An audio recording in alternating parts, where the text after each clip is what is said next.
बिस्मिल्लाहिर्रहमानिर्रहीम। अस्सलाम वालेकुम। दरूद व सलाम हो मोहम्मद व आले मोहम्मद पर। बेसद खबरनामा में खुश आमदीद।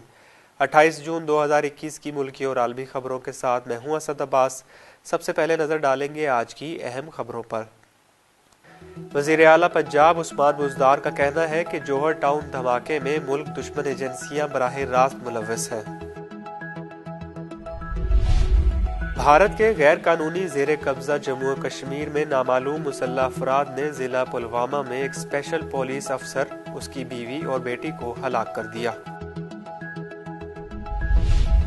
वजीर खारजा शाह महमूद कुरैशी का कहना है कि मुल्की मफाद को सामने रखते हुए अमरीका को अड्डे देने से इनकार किया गया है।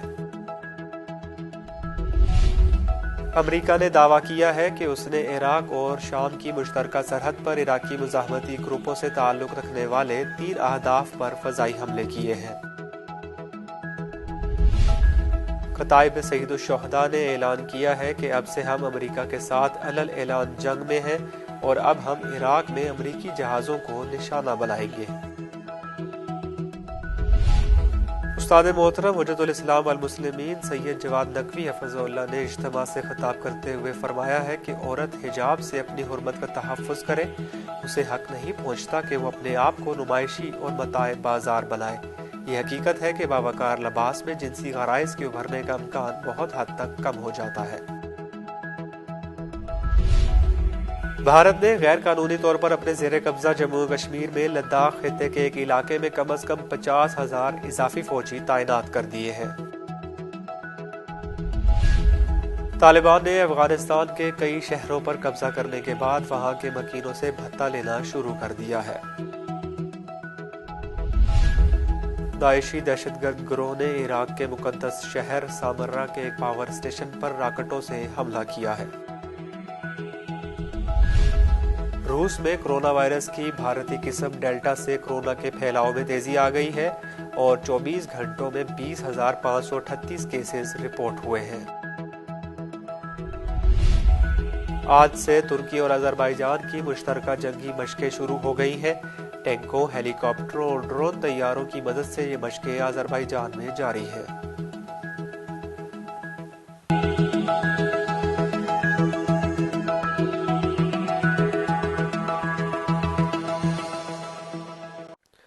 और अब खबरों की तफसील। वज़ीर आला पंजाब उस्मान बुज़दार का कहना है कि जौहर टाउन धमाके में मुल्क दुश्मन एजेंसियां बराह रास्त मुलव्वस हैं। लाहौर में IG पंजाब इनाम गनी के हमरा प्रेस कॉन्फ्रेंस करते हुए वज़ीर आला पंजाब का कहना था कि 23 जून को जौहर टाउन में कार बम धमाका हुआ जिससे 3 अफराद शहीद और 22 जख्मी हुए। वज़ीर आला का कहना था कि धमाके के हवाले से दहशतगर्दों तक पहुंचना एक टेस्ट केस था, लेकिन तहकीकाती टीम ने 16 घंटों में कौमी और बैनुल अक़वामी किरदारों को बेनकाब कर दिया। सिर्फ 4 रोज में तमाम दहशतगर्दों को गिरफ्तार कर लिया गया है।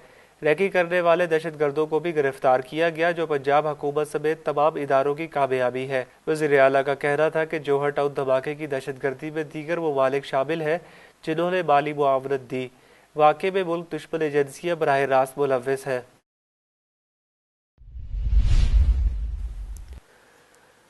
भारत के गैर कानूनी जेर कब्जा जम्मू कश्मीर में नामालूम मुसल्लह अफराद ने जिला पुलवामा में एक स्पेशल पुलिस अफसर, उसकी बीवी और बेटी को हलाक कर दिया।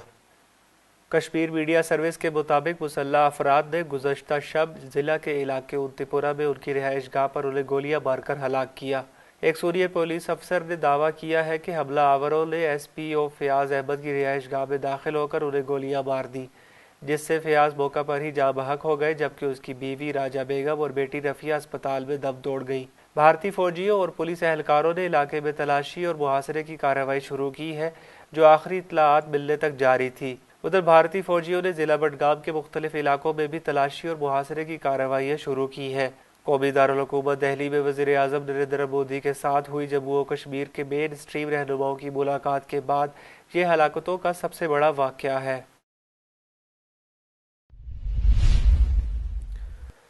वज़ीर खारजा शाह महमूद कुरैशी का कहना है कि मुल्की मफाद को सामने रखते हुए अमरीका को अड्डे देने से इनकार किया गया है। वजीर खारजा शाह महमूद कुरैशी का कहना है कि वजीर आजम इमरान खान ने मुल्की मफाद को सामने रखते हुए अमरीका को अड्डे देने से इनकार किया। अमरीकी सदर जो बाइडन ने कहा कि 20 सालों में $1 ट्रिलियन अफगानिस्तान में खर्च किया। उन्होंने कहा कि अमरीका मुस्तकिल तौर पर अफगानिस्तान में नहीं रह सकता, लेकिन अमरीका अफगानिस्तान की माली इमदाद जारी रखेगा। वजीर खारजा का कहना था कि अफगानिस्तान के हवाले से हमारी पॉलिसी में कोई इबहाम नहीं है और हमारी पॉलिसी है कि अफगानिस्तान में अमन हो और वो तरक्की करे। अफगानों के फैसले पाकिस्तान नहीं कर सकता, उनके फैसलों का एहतराम करते हैं। अफगानिस्तान में अमन कायम करने के लिए अफगान अवाम को किरदार अदा करना होगा। अफगान अवाम को दोनों फरीकैन पर दबाव डालना चाहिए।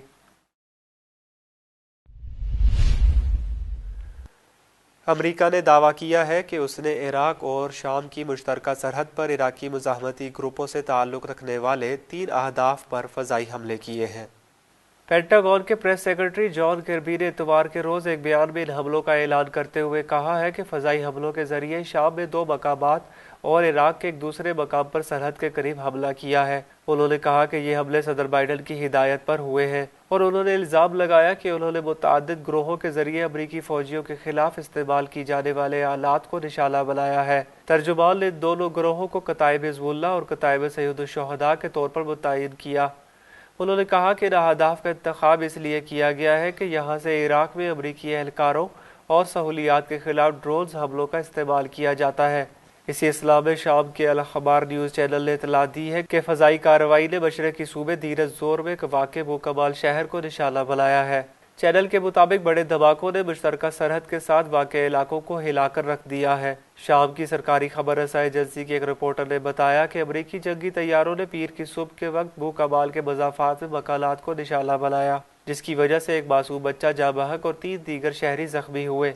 अमरीका के ज़ेरे क़ियादत फ़ौजी इत्तेहाद जो 2014 के बाद से मुबैना तौर पर अरब ममालिक में दाइश तकफ़ीरी दहशतगर्द ग्रोह का नाम नेहाद मुकाबला कर रहा है, माजी में भी इराकी ग्रोहों के खिलाफ मुतअद्दिद हमले कर चुका है। ये हमले उन ग्रोहों के खिलाफ उस वक्त किए गए जब ये ग्रोह इराक की पॉपुलर मोबिलाइजेशन यूनिट्स हशद-उश-शाबी इंसदाद दहशतगर्दी की तंजीम का हिस्सा है, जो मुल्क की मुसल्लह अफवाज का एक कानूनी हिस्सा है। इराकी और शाम के माहिरीन का कहना है कि अमरीका ने बराह रास्त दाइश के खिलाफ लड़ने वाले ग्रुपों को इसलिए निशाना बनाया ताकि इन ममालिक में अपनी फौजी मौजूदगी को मजबूत बनाकर तूल दे सके। इस तरह के हमले वाशिंगटन का इन ममालिक में फौजी मुदाखलत का वाज़ेह सबूत है। दोनों ममालिक में अमरीका की मौजूदगी गैर कानूनी है। इराक में मुल्क की पार्लियामेंट ने गुज़श्ता साल के अवाइल में एक कानून पास किया था जिसमें अमरीकी अफवाज की मौजूदगी के लिए बगदाद के इजाजतनामे को मनसूख करने का हुक्म दिया गया था। इस कानून को कानून साज इदारे की भारी अक्सरियत ने मंजूरी दी थी। ये कानून उस वक्त अमरीकी ड्रोन हमले के जवाब में पास हुआ था जिसमें ईरानी और इराकी इंसदाद दहशतगर्दी के आला उहदेदारों लेफ्टिनेंट जनरल कासिम सुलेमानी और अबू मेहदी अल मुहद्दिस को शहीद कर दिया गया था। कताइब सैयद शुहदा ने ऐलान किया है कि अब से हम अमरीका के साथ अलल ऐलान जंग में हैं और अब हम इराक में अमरीकी जहाज़ों को निशाना बनाएंगे।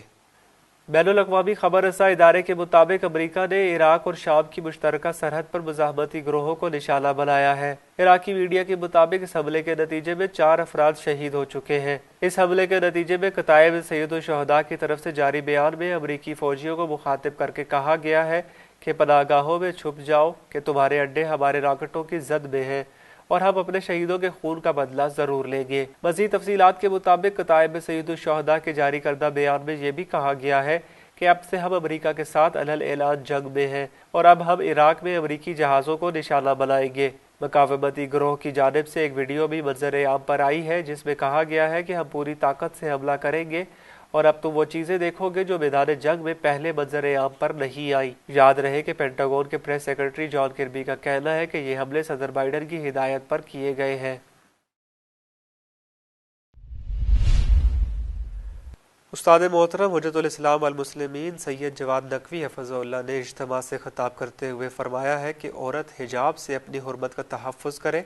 उसे हक नहीं पहुँचता कि वो अपने आप को नुमाइशी और मताए बाजार बनाए। ये हकीकत है कि बावकार लिबास में जिनसी गराइज़ के उभरने का इम्कान बहुत हद तक कम हो जाता है। मजमुअल मदारिस तालीमुल किताब वल हिकमा और तहरीक बेदारी उम्मत मुस्तफ़ा के सरबराह अल्लामा सैयद जवाद नकवी हफ़ज़हुल्लाह का लाहौर में खिताब करते हुए कहना था कि वज़ीर आज़म इमरान खान के ख़वातीन के हवाले से बयान के बाद एक नई बहस छिड़ गई है। एक कलील तादाद वज़ीर आज़म की हामी जबकि अक्सरियत मुखालिफ दिखाई दे रही है। मुखालिफिन वज़ीर आज़म के बयान को औरत की तौहीन करार दे रहे हैं। अल्लामा सैयद जवाद नकवी का कहना था कि वज़ीर आज़म ने एक इंटरव्यू में कहा कि औरतें अगर मुख्तसर लिबास पहनेगी तो इसका मर्द तबके पर मनफी असर मुरतब होगा। इस बयान की वजाहत के तौर पर उन्होंने अपने बरतानिया में किए क़याम की मिसाल दी कि वहाँ किस तरह मीडिया ने फहाशी को आम किया। इस फहाशी के नताइज से मगरब में तलाक की शर पहले से कई गुना ज़्यादा हो चुकी है, जिसकी बुनियादी वजह मीडिया और मुआशरे के अंदर मर्द व ज़न के मुख्तसर लिबास को आम करना है। उन्होंने कहा कि अगर हम तारीख़ बशरियत और बुनियादी इंसानी इक़दार को मद्देनज़र रखें तो इंसान ने अपनी अक्ल फ़हम पुख्ता होने के साथ साथ तदरीजन अपने लिबास को इख्तिसार से बढ़ाकर मुकम्मल किया है। आज के लिबरल नज़रियात इंसान को वापस जंगली तहजीब में ले जाना चाहते हैं, जहाँ लिबास के लिहाज से इंसान और हैवान में कोई फ़र्क मौजूद नहीं था। अल्लामा जवाद नकवी का कहना था कि यह हकीकत है कि बावकार लिबास के अंदर ख़वातीन हज़रात को देख कर जिनसी गराइज़ के उभरने का इम्कान बहुत हद तक कम हो जाता है। दीन में भी औरत को पर्दे का हुक्म इसीलिए है कि औरत लिबास के अंदर भी मर्द के लिए पुरकशिश है। गैर मुनासिब लिबास से इज्तनाब के तकाजे से मुराद यही नहीं कि औरत ही को कसूरवार ठहराया जा रहा है और रेप जैसी दरिंदगी का जवाज़ फराहम किया जा रहा है। असल माजरा इस बात की वजाहत है कि कलीदी मुश्किल और मर्ज मर्द के अंदर है, जिसकी कुरान में भी सरीह वजाहत मौजूद है। उन्होंने कहा कि ज़रूरी है कि मुहज़्ज़ब इंसानी इक़दार का अहया किया जाए जिसमें हमारी नस्लें बाहया और महफूज ज़िंदगी गुजार सके। उन्होंने कहा कि हिजाब से औरत अपनी हुर्मत का तहफ़्फ़ुज़ करे, उसे हक नहीं बनता कि वो अपने आप को नुमाइशी और मताए बाजार बनाए। इसके साथ साथ रेप जैसे गनाहुल जराइम पर मुहक्कम कानून साजी की भी ज़रूरत है।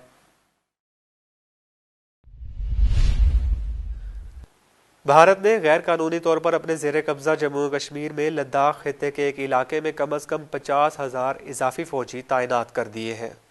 कश्मीर मीडिया सर्विस के मुताबिक भारत ने गुज़श्ता चंद माह के दौरान कंट्रोल लाइन और लाइन ऑफ एक्चुअल कंट्रोल पर 3 मुख्तलिफ इलाकों में भारी तोपों और लड़ाका जेट तैयारों के साथ साथ इजाफी फ़ौजी तैनात किए हैं। लद्दाख खित्ते में पहले से ही 4.5 लाख से ज़ायद भारतीय फ़ौजी और पैरामिलिट्री फोर्सेज मौजूद हैं। भारत के एक लेफ्टिनेंट जनरल और भारतीय फौज की शुमाली कमान के साबिक कमांडर DES होडा ने कहा कि जब सरहदी इंतजाम के मुआहदे टूट चुके हों तो किसी भी तरफ बहुत से फौजियों की मौजूदगी खतरनाक है। उन्होंने कहा कि फ़रीक़ैन मुतनाज़ा सरहद पर जारहाना गश्त करेंगे और एक छोटा सा वाक़या गैर इरादी तौर पर काबू से बाहर हो सकता है। लद्दाख के शुमाली इलाके में जहाँ गुज़श्ता साल भारत और चीन के दरमियान कई मरतबा झड़पें हुई, सबसे ज़्यादा फौजी तैनात किए गए हैं।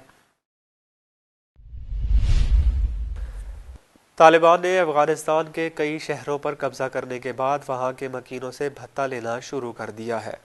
खबर रसा न्यूज़ एजेंसी ने मकामी अफराद के हवाले से रिपोर्ट दी है कि तालिबान ने ज़ारी, चारबोलक, दौलताबाद, बल्ख, शोलगरा और चमताल पर कब्जा करने के बाद सख्त अहकाम जारी करने के साथ साथ हर गाँव के मकीनों से कहा है कि वो 40,000 अफगानी तालिबान को दें और किसानों से कहा है कि वो ज़राअत से हासिल होने वाली आमदनी का 20% हमें दे। इन शहरों के मकीनों का कहना है कि तालिबान ने इन इलाकों के मर्दों से कहा है कि वो दाढ़ी रखें और औरतें बुर्का के बगैर घरों से बाहर न निकले। तालिबान के इस किस्म के सख्त इक़दामात ने एक बार फिर अफगानिस्तान में तालिबान की हुकूमत की याद ताज़ा कर दी है। इसलिए कि तालिबान ने अफगानिस्तान पर कब्जा करने के बाद अवाम का बड़े पैमाने पर कत्लेआम किया और मुख्तलिफ हेले बहानों से तारीखी और सकाफती आसार को ताराज कर दिया। दाइशी दहशतगर्द गिरोह ने इराक के मुकद्दस शहर सामर्रा के एक पावर स्टेशन पर रॉकेटों से हमला किया है।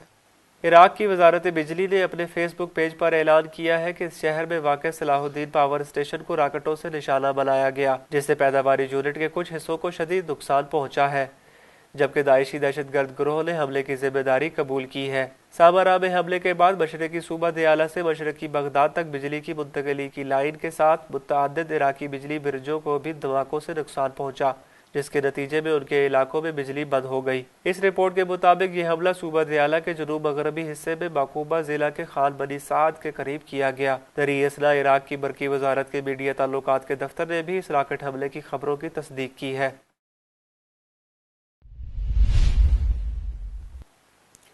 रूस में कोरोना वायरस की भारतीय किस्म डेल्टा से कोरोना के फैलाव में तेजी आ गई है और 24 घंटों में 20,538 केसेस रिपोर्ट हुए हैं। रूसी दारुल हुकूमत मास्को में एक दिन में कोरोना से अब तक की सबसे ज़्यादा 144 अमवात हुई है। उधर ऑस्ट्रेलिया में भी कोरोना की डेल्टा किस्म का फैलाव जारी है। सिडनी में आज से 2 हफ्तों का लॉकडाउन नाफिज कर दिया गया है, जबकि पड़ोसी मुल्क न्यूजीलैंड में भी हुक्काम अलर्ट हो गए हैं। बांग्लादेश में कोरोना केसेस में इजाफे के बाद कल से मुल्क भर में 7 दिनों के लिए लॉकडाउन नाफिज किया जाएगा। मलेशिया में भी कोरोना केसेस में तेजी पर वजीर आजम ने कल खत्म होने वाला लॉकडाउन हटाने का इम्कान मुस्तरद कर दिया। वजीर आजम ने कहा है कि जोबिया 4000 केसेस से कम तादाद होने पर ही पाबंदियों में नरमी की जाएगी। जापान में ओलंपिक की तैयारियां जारी है और इस सिलसिले में इंतजामिया ने फैसला किया है कि कोरोना की डेल्टा किस्म से मुतासरा भारत समेत 6 मुल्कों के एथलीट को हिदायत जारी की जाएगी कि वो जापान आने से 7 दिन कबल हर रोज अपने कोरोना टेस्ट करवाएं। आज से तुर्की और अजरबैजान की मुश्तरका जंगी मशकें शुरू हो गई हैं। टैंकों, हेलीकॉप्टरों और ड्रोन तैयारों की मदद से ये मशकें अजरबैजान में जारी हैं।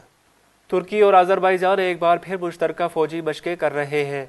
आज़री वजारत दिफा ने इतला दी है कि दोनों ममालिक के माबैन फौजी ताउन के दायरा कार में मनसूबाबंदी करदा मुस्तफ़ा कमाल अतातुर्क 2021 नाम से मनसूब जंगी मशकें बाकू में शुरू हो गई हैं। 30 जून तक जारी रहने वाली मशकों में 600 फौजी, 40 टैंक और बख्तरबंद गाड़ियाँ, 20 तोपें, 7 जंगी और मुसाफिर बरदार हेलीकॉप्टर, 3 ड्रोन और 50 फौजी गाड़ियाँ हिस्सा ले रहे हैं। बेसत खबरनामा में अब तक के लिए इतना ही। अगले खबरनामा तक के लिए इजाज़त दीजिए। देखते रहिए बेसत तालीमी टीवी चैनल। अल्लाह हाफिज़।